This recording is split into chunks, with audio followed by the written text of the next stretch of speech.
Mask পরেছি, তাই না?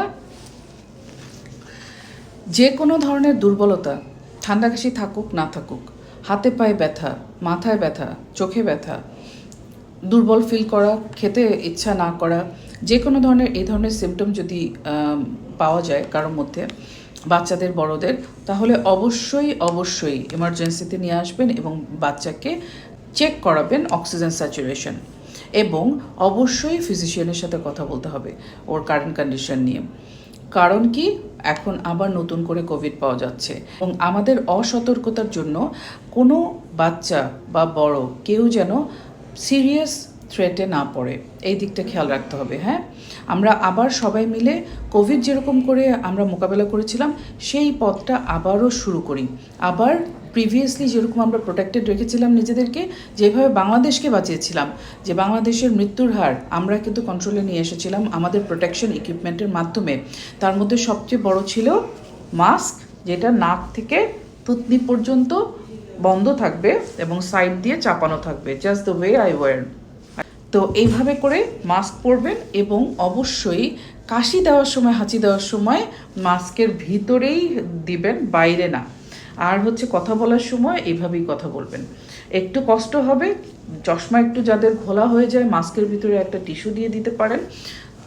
এছাড়া দুইটা জিনিস খেয়াল করবেন, এক হচ্ছে সেফটি ডিস্টেন্স, যেটা আমরা বলতাম 3 ফিট বা 1 মিটার, আরেকটা হচ্ছে wearing mask in public place. Okay, এবং ঘরের ভিতরেও যার বাসায় যে যদি আপনারা কোথাও বেড়াতে যান বা যেখানেই থাকেন, আপনাদের সংস্পর্শে যদি অসুস্থ রোগী থাকে, ঠান্ডা কাশির রোগী থাকে বা যে কোনো ধরনের অসুস্থতার রোগী থাকে, একটু ডিস্টেন্সটা মেনটেন করবেন। সবার ক্ষেত্রে, সবার জন্য আমি অ্যাডভাইসটা দিলাম আজকে। একটু চেষ্টা করবেন এখন থেকে যেন সাবধানভাবে আমরা পা রাখতে পারি সামনে, যাতে এই কোভিডটা, এখন যে নিউ ভ্যারিয়েন্টটা, এটা যাতে আমাদের আগের মতো ভোগাতে না পারে। আমাদের সতর্কতাই কিন্তু আমাদেরকে সুস্থ রাখতে সক্ষম হবে। নিজে সতর্ক থাকি এবং আরেকজনকে সতর্ক থাকার পরামর্শ দিই।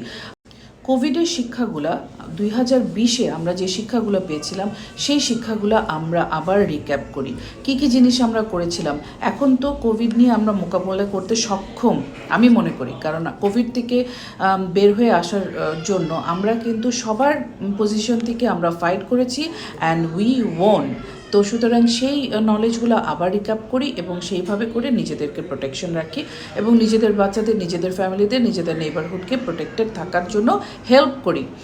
নিজে যদি অসুস্থ হন, নিজে যদি ঠান্ডা কাশি লাগে বা দুর্বল লাগে বা অসুস্থতা ফিল হয়, নিজেকে একটু দূরত্বে রাখি।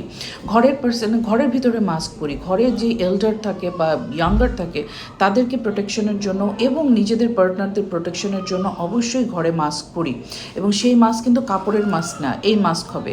এখন থেকে মাস্ক ব্যবহার করার প্র্যাকটিস সবাই মিলে করি, তাহলে পরে এই এখনকার কোভিডটা আর বেশি দূরে এগোতে পারবে না, আমাদেরকে বেশি কাহিল করে দিতে পারবে না। খাবারের দিকটাও খেয়াল রাখতে হবে। খাবারের দিকটা বলতে কি বলেছি, অ্যালার্জির খাবারগুলো আপাতত একটু মিনিমাইজ করে দিই আর হাইড্রেশন মেনটেন করি।